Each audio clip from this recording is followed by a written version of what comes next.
जिस प्रकार से मिथिला में माननीय प्रधानमंत्री जी के आगमन से पूरे मिथिला क्षेत्र में एक गजब का उत्साह और उत्सव वातावरण बना, अब जब शाहाबाद की धरती पर माननीय प्रधानमंत्री जी का आगमन होने वाला है, जैसा अभी तक संभावित कार्यक्रम आया है, निश्चित रूप से शाहाबाद के क्षेत्र में पहले भी उन्होंने कई योजनाओं की सौगात दी है और शाहाबाद के क्षेत्र में जब 2015 में भी वो आए थे तो जिन जिन चीज़ों की उन्होंने घोषणा की थी, आज उससे अधिक की योजना आज ज़मीन पर उतरकर योजनाएं काम चल रहा है। माननीय प्रधानमंत्री जी ने जब शाहाबाद की धरती के पहले जब आए थे तो उसी समय उन्होंने पटना एयरपोर्ट के लिए करीब 3,500 करोड़ रुपए से ऊपर की राशि की घोषणा की थी। आज पटना एयरपोर्ट पूरी तरह से नए स्वरूप में बनकर तैयार खड़ा है। तो ऐसे कई योजनाएं हैं जो प्रधानमंत्री जी ने जो सौगात दिया था, आज वो योजना फलीभूत हो चुकी है। साथ ही साथ उसके बाद भी कई योजनाओं का सौगात दिया था, वो भी योजनाएं कंप्लीट हो चुकी हैं। आप देख सकते हैं कोइलवर ब्रिज जो अपने आप में शाहाबाद जाने के लिए अभिशाप बना हुआ था, आज वहाँ 6 लेन ब्रिज दिख रहा है।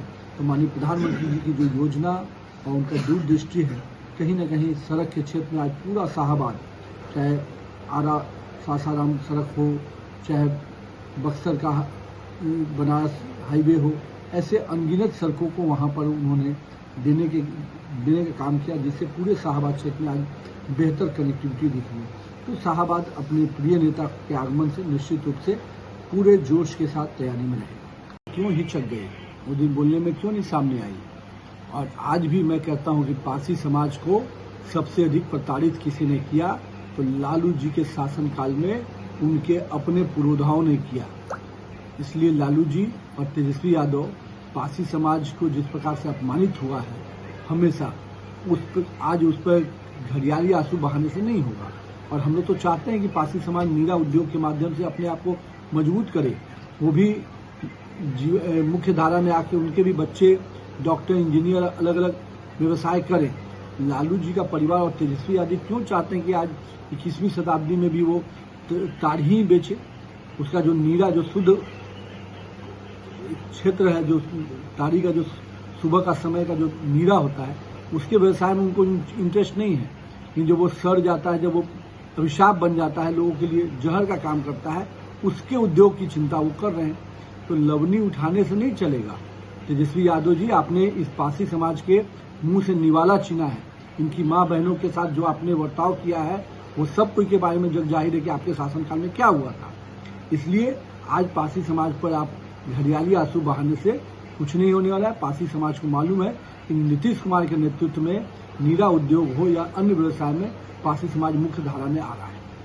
मेरे विपक्ष के साथी को तो उसी जगह पे अभी 2 उपचुनाव हुए, दोनों उपचुनाव में करारी हार मिली, लगता वो भूल गए और जहाँ पर अपने लोगों का वो जमानत ठीक से नहीं बचा पा रहे थे, अभी भी उनको मालूम नहीं है कि एनडीए गठबंधन की मजबूती का मतलब क्या है।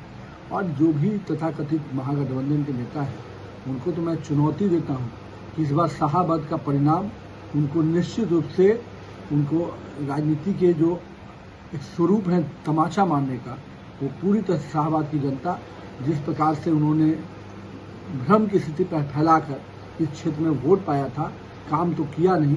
अब इस बार शाहाबाद की जनता उनको जवाब देगी। लोकतंत्र है, सभी अपने दलों को अपने विस्तार करने का पूरा अधिकार है, लेकिन सबको ये मानना है, एनडीए के सभी घटक दलों को, कि नरेंद्र मोदी और नीतीश कुमार के नेतृत्व में बिहार और देश विकास कर रहा है और सब लोग चाहते हैं कि इस गठबंधन में राज्य का विकास और बेहतर हो। इसलिए निश्चित रूप से लोकतंत्र में अपने अपने लिए मांग करना अच्छी बात है, लेकिन सबको मालूम है कि समन्वय के साथ और सभी गठबंधन दलों को पूरा सम्मान के साथ भारतीय जनता पार्टी काम करती है एनडीए के साथ।